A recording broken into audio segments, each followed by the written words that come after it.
Hello, everybody, and welcome to Behind the Camera.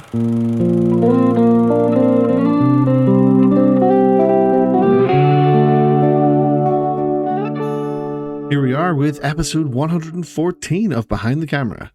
As always, before we get into today's show, if you would like to follow Behind the Camera across social media, you can find my link tree in the description, which will take you to Instagram, TikTok, X, YouTube, and it also has the link to where you can buy my book, Behind the Camera, The Journey So Far.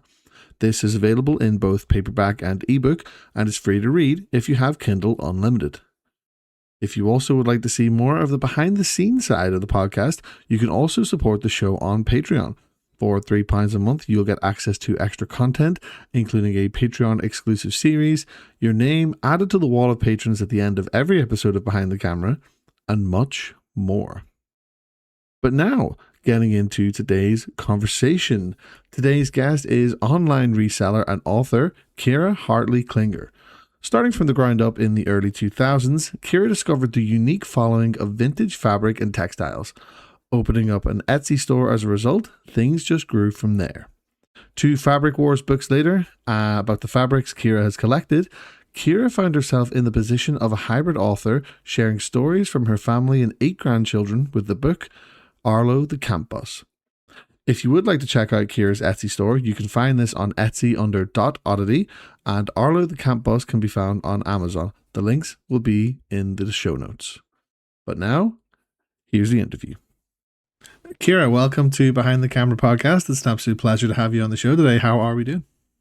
I'm great, Andy. Thank you so much for having me. It's my absolute pleasure. So, you own your own Etsy store, .oddity, where we resell vintage fabrics, which is amazing. Can't wait to talk about that. But you're also an author. But yeah, let's go through your journey through your internet shopping career. Let's talk about your background there and go from there. So I didn't start on Etsy. I started on eBay, and I started on eBay back in 2003. So eBay was in its first decade. It looked a lot different back then than it does now. It looked a lot different as a seller back then than it does now. We didn't have the luxury of being able to look things up on the fly to see what they were worth. It was kind of a gut instinct type thing. Um, but yeah, it was a hobby. It was something that I like to do. I like to go to auctions and estate sales and find things for the home. And sometimes I would buy things that nobody else wanted to see if maybe they were worth money. A lot of times I got surprised. um, so when I ended up getting divorced about 5 years later, it was one thing that I kind of questioned whether or not I could do it full time. Mm-hmm. And so instead of going casually here and there, I started to go several times a week to sales. And I started to collect and hoard, and my living space got messy in a hurry. But yeah, I still worked a part-time job for the first 4 years. And then I went completely full time with it. I think it was 8 years in before the Etsy shop came along. And the Etsy shop came along because one of the things that I had been buying and selling that I discovered had an audience was vintage fabric and out of print fabric. So it got to the point where I felt like it needed its own space. It was looking too congested with everything else because I'm game to buy and sell everything. So I really kind of wanted to have a dedicated space for it. So that's when I opened up the shop on Etsy, and I've been running both shops ever since. That's incredible. Yeah. Yeah. Etsy is one of those things where eBay and Etsy, obviously they're quite similar in terms, but like, I feel like Etsy is a lot more, if you want to specialize in something, then you can really kind of customize your shop to really kind of make it stand out more in comparison to eBay. I think with, I feel like with eBay, it's easy to it's easier to stumble across certain things that you might be looking for in terms of like, collectibles. And so Yeah. when you started like, buying more things into resale, like after your divorce, did you find that that was a lot more difficult considering the fact that like reselling is very, it has like a lot of variables in terms of how much you're buying and selling at one time? Um, I don't necessarily know that I ever found it difficult versus being time consuming. Hmm. Um, I'm glad that both eBay and Etsy, they've really streamlined the process over the years. Yeah. It used to take quite a bit longer, but I mean, I started doing this when we still had dial up.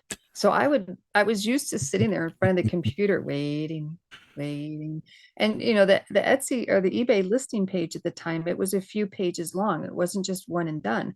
So you'd have to wait for the pictures to load, wait for the page to turn, and it wasn't loading pictures off your phone either. It was taking pictures with a real camera onto a memory card and putting the memory Yeah. card in the Yeah. computer. And it was so different. It was really, really different. Yeah. Um, so yeah, I mean, it was mostly time consuming. And Mm. I worked a lot since I was already working a part-time job. I was doing that. I'd go to bed a lot of times at 1 o'clock in the morning by the time I got done. But I had to start somewhere and you have to put in the time. So Absolutely, yeah. And so with the evolution then of like internet shopping, I suppose as a whole, like was it almost like an overnight thing where it just became easier, or was it sort of very gradually, bit by bit over time? there's just, again, there have been so many changes. Back when I started, people still went to the mall to go shopping. Yeah. And, to some degree, people sometimes still do. There's always been a collectible market regardless. One of the biggest things in buying and selling is that if you don't stay on top of the trends, you're going to drown. It's like eBay started on Beanie Babies, for crying out loud, and now they're not worth Yeah. anything. There's so Mhm. many things that were worth money when I started that don't have the same value now. And just there's things that have value now that didn't then. But it's almost like people would see something like, oh my gosh, that's worth money. My grandmother has that in her attic. And next thing you know, everybody was throwing it on the internet. My husband likes to joke, and I got remarried. My husband likes to joke around with me that on certain things I've saturated the market, because I found a big stash of it and I bought it all. And by the time I got done selling it, nobody wanted it anymore. So But that, um, if anything, to me, that sounds like an achievement because you found that you have found one little particular market to dominate and then move on to the next. You created your own trend and then it worked out. Yeah, and because that's I've really super important, because for these people that just kind of stay in one lane, number one, I don't know how they get bored. But two, if you go to an auction and they advertised it, but it's not what you expected, what do you do then? Go home? Because I show up at an auction all the time when it wasn't what I expected. And sometimes I've driven a couple hours to get there. So to be able to pivot and be like, oh, well, but they do have this and that's worth money. And, mm, you know, to look outside the box. Yeah. yeah, absolutely. Yeah, because obviously you have to be kind of wise as to within your particular niche of what you're selling, and also just the general kind of market in terms of reselling. Because I know that coins have always been like quite popular in the sort of reseller market, like like minted and stuff like that, and with obviously different grading and things like that. But Mm-hmm. for me, compared to the likes of vintage fabrics, when it comes to coins, I feel like it's one of those things where with there's a heavy price difference where you kind of will probably need to shift way more coins to really kind of make it sort of not worthwhile, I suppose, but really kind of get a lot more value out of it compared to like with fabrics, like they're only going to go up in price as especially if they're out of print. Yeah. Where like and so what was it exactly that landed you on the vintage fabrics to resell? Because nobody wanted it. It was one of Really? those things that was in the backyard of an estate one day. Wow. And all the big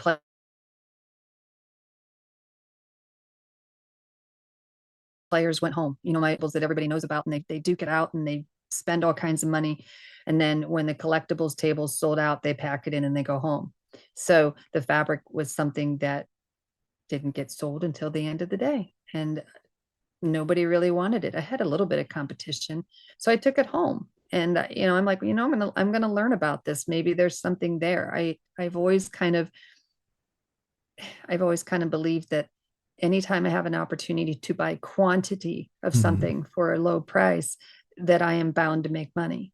So Yeah. I'm staring at a box that's full of fabric that I only paid a couple dollars for. It's like, okay, well, there's got to be money in there. Sure. Um, Yeah. and some of it is worth more than others, obviously, but I didn't know anything about it going into it. So it was definitely it was definitely a learning process for sure. Yeah, because for me, I know very, very little about fabric, but I only really know what I know thanks to both my mother and my wife, who are absolute sewing fanatics, and they Oh, love I their love it. fabric. They will have days together. Like if every time we go up to visit my parents, for example, literally my wife just sort of makes a beeline, and then I literally don't end up seeing her or my mum for the guts of 45 minutes, because it's like, oh, look what new fabric I got, this, that, and the other. And they're talking about all these different designers and things. I'm just thinking, like, I, and then not to mention the collections that they all have in terms of what they've Yeah. just bought. Like, and it's the same idea, like, from the same idea in terms of how you started, in terms of like what they find on like the sale rack.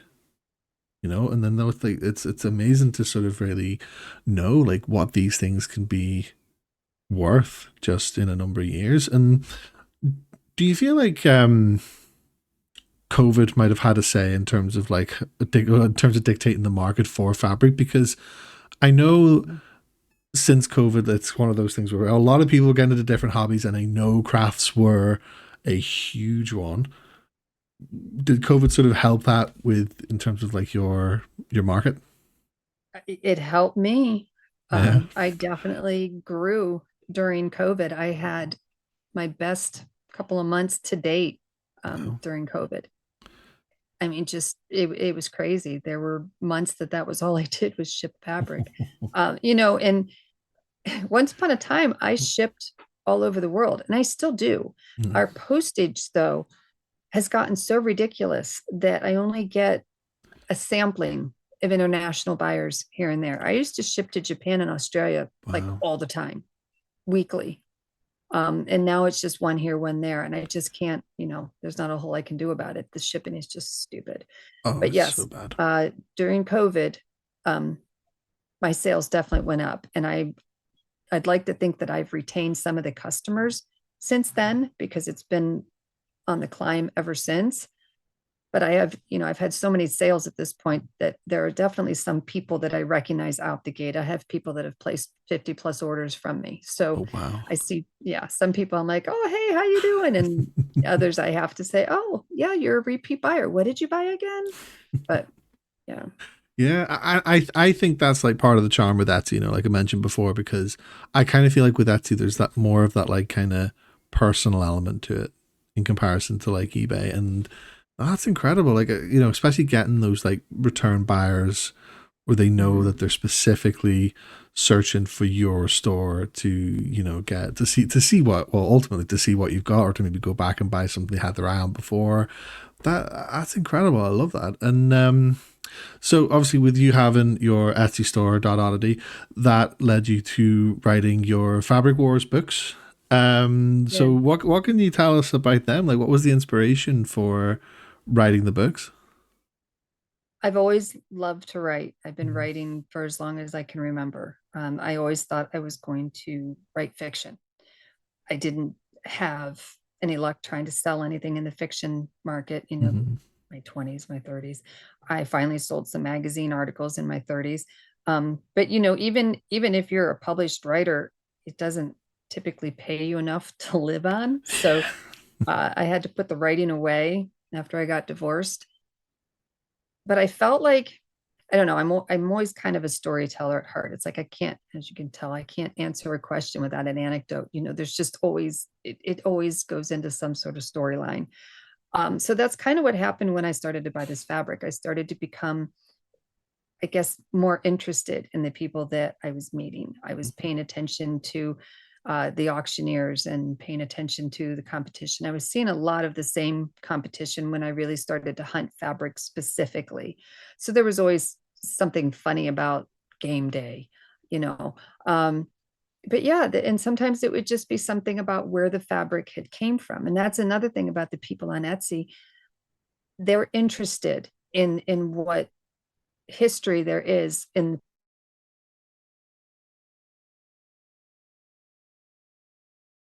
parts that they're using because matter to them. And so, yeah, I started to write little essays on the listings, something about where I had found it, something about battling up against Krabby Patty or, anything.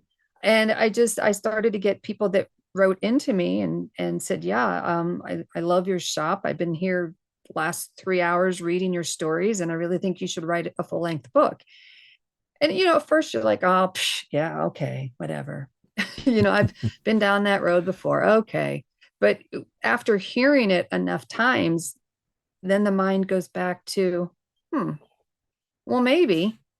So I Yeah. finally just decided to do it. It's still storytelling, even though it's technically nonfiction now. I'm still writing a story. It's true. I've been given the characters on a silver platter. They didn't have to make them up.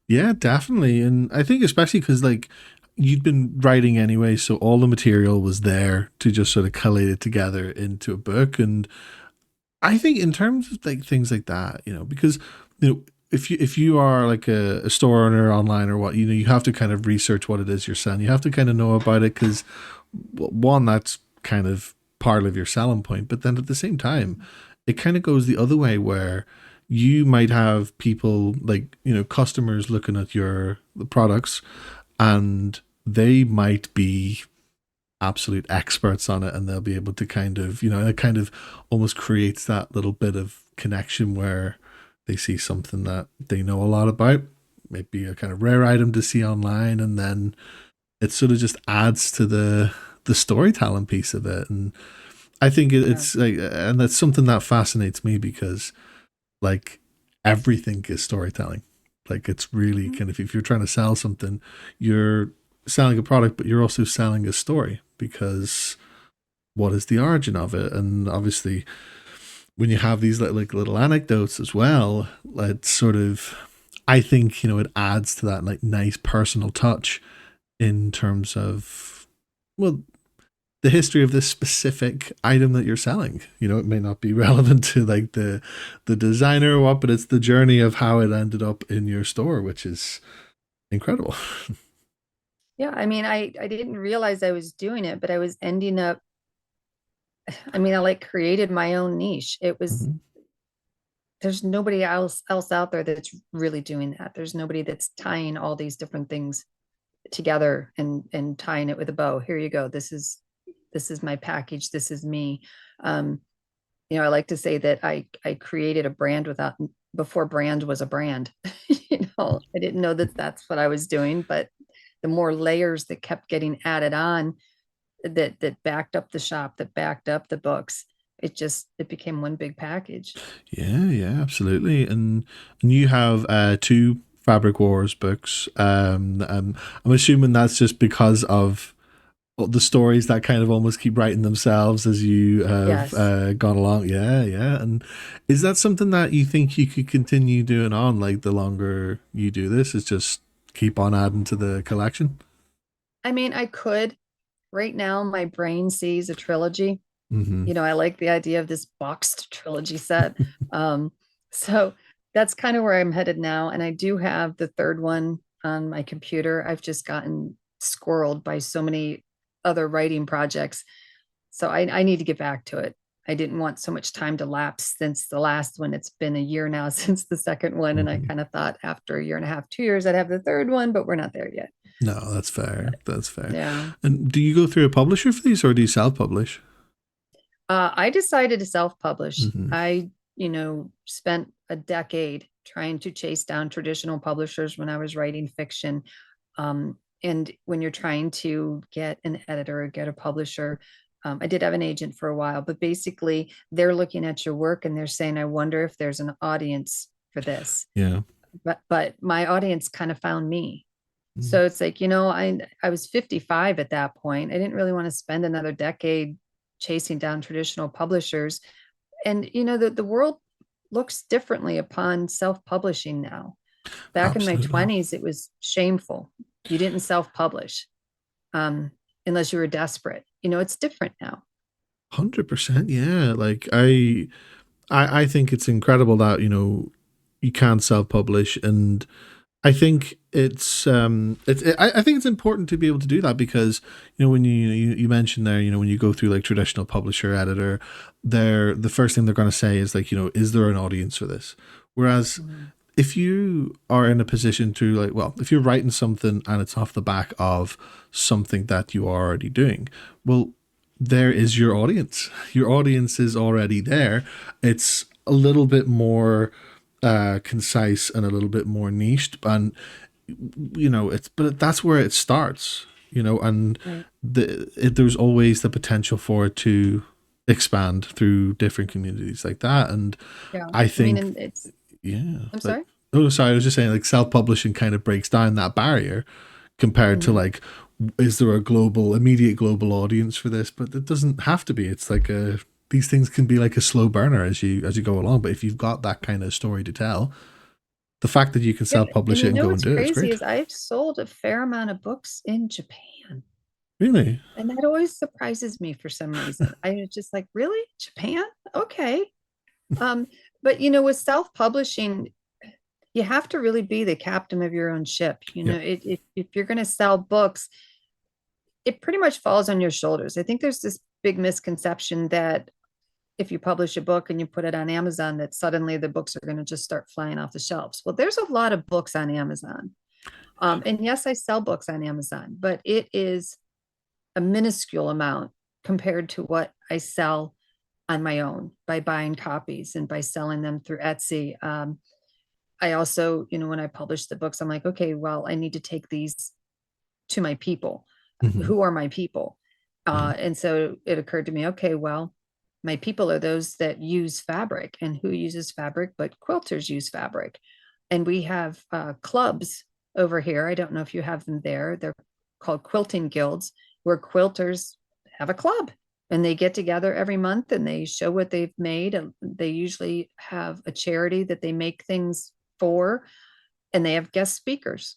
So I put myself out there to be a guest speaker, and that is where I sell the lion's share of Yeah. my books, because I can take it to them. I can read a chapter. I can talk about my shop. I can teach a lesson about fabric.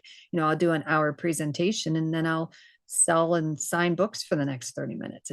It's great. Yeah. That's incredible because that's also another thing about when you are when you're a self-published author, like you said, you've got to be the captain of your own ship. Like, everything falls into, you only rely so much on word of mouth, and even at that, Mhm. that's very hit and miss. But yeah, like you kind of have to, like, I think part of it is there's an element of accepting it's not going to be your main thing, but also kind of maybe supplement what is your main thing, like, your shop, for example. That's your main thing. Right. You have your book, it kind of gives, like, adds a little bit more context, it adds more of the stories, it puts everything kind of together, and it excuse me, it kind of goes into like different corners of the same market, really, I think. And I think finding the sort of best place to kind of push that, and like getting that kind of speaking gig, like you said, like that's incredible. Is that something that, do you still do the speaking roles at these guilds? I do.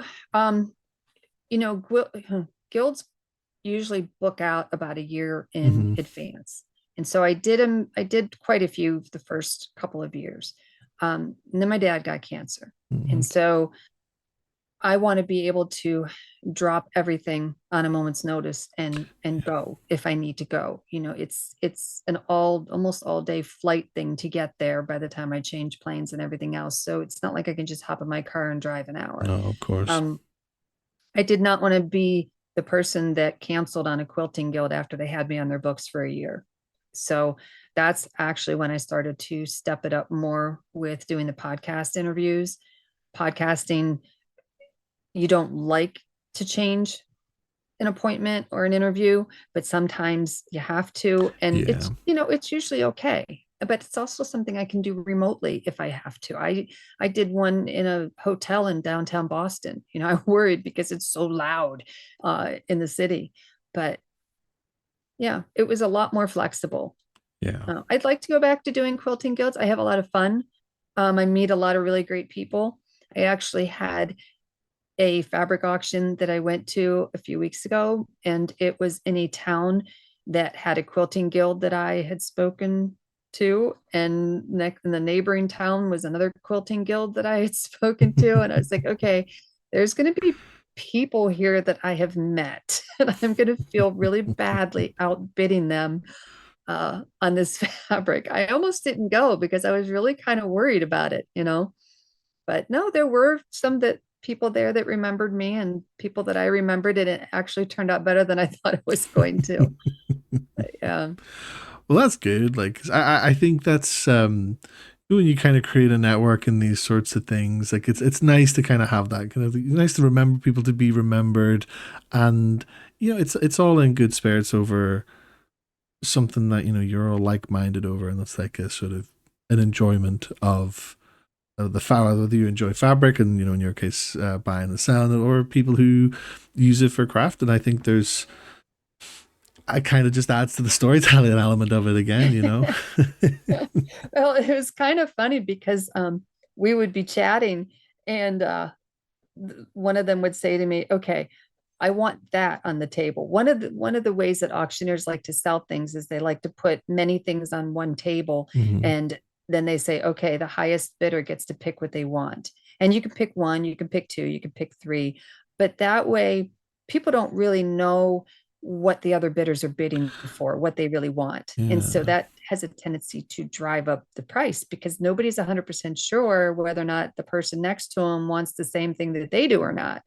So I talk to these women, they'd be like, okay, I want that. And I'd say, okay, well, I want that. So I won't bid against you for yours, and then we'll wait for mine. And I'm sure the auctioneer did not appreciate us collaborating. Well, that's a good strategy though. Like, and I think if you were worried at the start, that's definitely a good way to just be like, well, yeah, that's fine. We can all come out winners here. And I mean, Yeah, I think the auctioneer should be happy enough. Like they're still kind of making their cut at the end of the day. they still do make their cut, but I don't think they like feeling ganged up on. But yeah, I haven't started to write that story yet, but that one will be in the next book too. Mhm. That's a good. I like that. I like that one. That's very much kind of flipping the script a little bit on the auctioneer. Like that's yeah, because you usually don't get it because it is exactly the opposite. I mean, I've seen auctions before, never been to one, but like it is obviously highest bidder, but it's never. Let's kind of pool our resources here. Like I mean, that's I like Right. that. Very, very, very, very creative.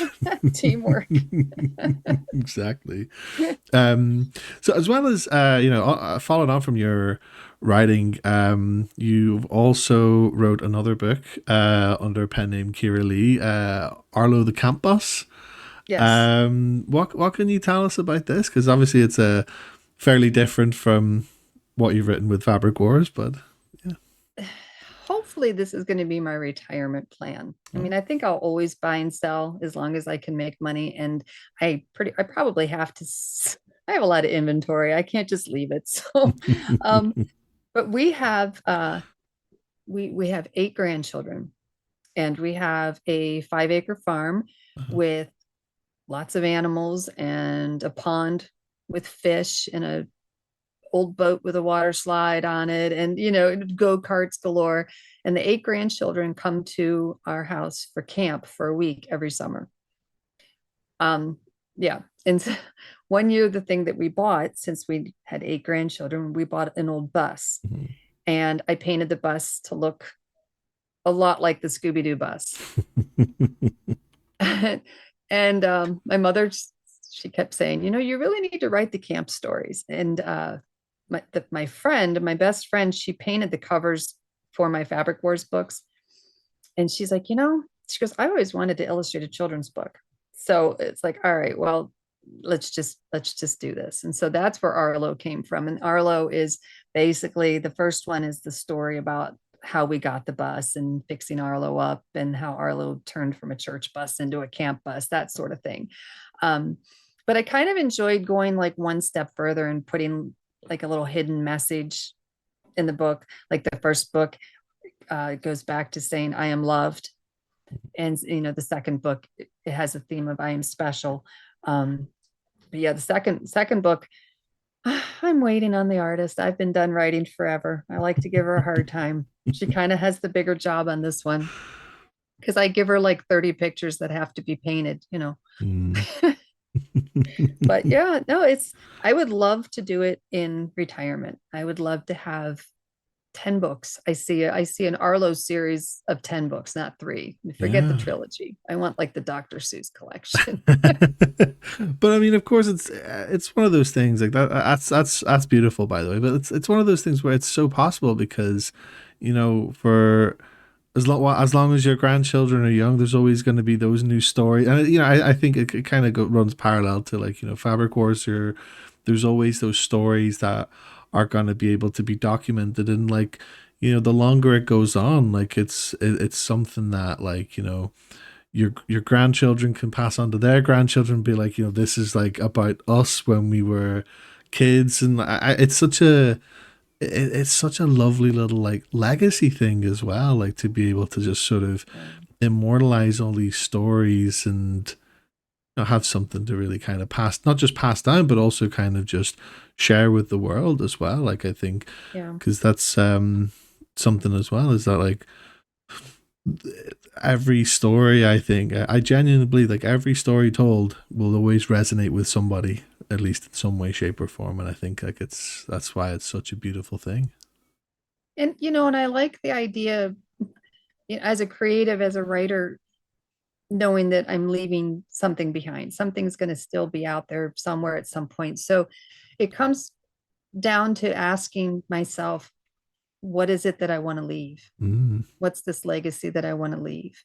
And so I like that. I like the idea of leaving something that my grandchildren can share with their grandchildren, like you said. And I like leaving something that other children can resonate. It's like the characters in the book are not characters specific to each of the 8 grandchildren, Mhm.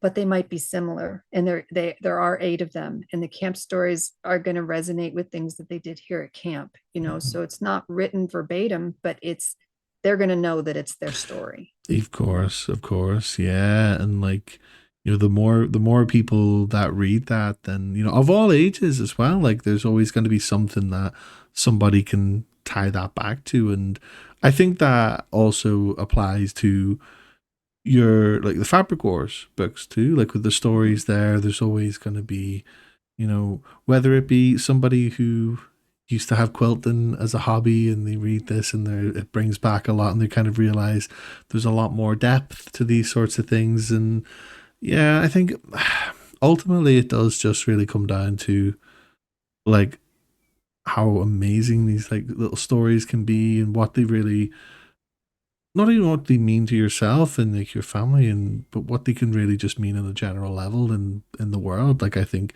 it's important to just get them out there regardless. And that's something that is really special about the ability to be able to self-publish now, is that Yeah. if you have something that you want to say for whatever reason, it doesn't matter if it's going to be a New York Times bestseller with 1 million copies sold. It doesn't have to always be about that, you know. No, absolutely not. Like I do think that there is an element of like a lot more work going into it with self-published. Like Mhm. I know for a fact when I self-published my book, it was like okay, great, but now the work begins, and it's something that I have certainly neglected for the last 2 months, and I will wholeheartedly admit that. But it's Oh, yeah, I think it's kind of it's I mean you reap what you sow in those aspects, like and but it's always something. It's something that's always going to be there that you can continually work on. It's mhm. yeah, like that's what I like about like these like sort of like the little digital footprint, for example. Like everything's always going to be there, always going to be able to be looked back on, and for whenever anybody wants and needs it, it's right there. Yeah, Mhm. yeah. And you're right. As a creative, we just want to create. It's ideally Yeah. we'd love to have somebody else do all other stuff. It just let me keep writing, and you can do the other junk. Oh, yeah. I don't want to do that junk. Exactly. That's the dream. But Kira, it has been an Yeah. absolute pleasure having you on Behind the Camera podcast. Thank you so much for your time and for sharing your story. Just before we wrap up, I would just like to give you the floor to, for the sake of the listeners, to let them know where they can find you and your Etsy store. Yeah, you can find me. It's called Dodd Oddity for my Etsy store. I have an Instagram page that's also under Dodd Oddity, and I like to do videos sometimes about burn testing fabric or identifying fabric, or sometimes I'll have flash sales, that sort of thing. Yeah, you can find me on LinkedIn, but that's under Kira Hartley Klinger, and I have a Facebook author page. But yeah, real quick, I want to show you one thing though. Of course, of Let me show you course. this too. This is the fourth book. Oh, And then this goes back to leaving something behind too. This is my yeah. dad and his dog. And I That's told you that he's been beautiful. battling cancer. I'm so So sorry. this was a book for my dad about how much his dog loves him. And it's a Oh, children's book too. that's so And sweet. yeah, The so cover it's is, not like, it's not like a memorial book. It's a testament book. of It's a tribute course. book. No, that's incredible. I love that. The cover is Yeah. absolutely beautiful on that as well. Like, that is incredible. I And am not the biggest fan of AI. I'll be the first one to say it. But my dad and I would take walks. He lives in Maine. It's very picturesque. mhm. We'd take walks down the lane with the dogs every morning.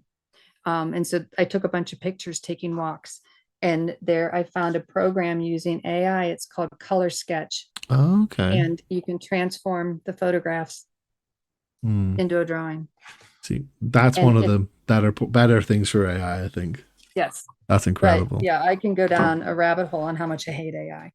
But it did a really great job on the pictures for that book. No, of course. That is absolutely incredible. And yes, of course, for everybody listening, make sure you do check out Kira's work on Dot Oddity and Etsy, and of course, her books available on Amazon. And yeah. Once again, Kira, thank you so much for your time. It has been an absolute pleasure having you on the show. Thank you very much for having me. It was fun. My pleasure.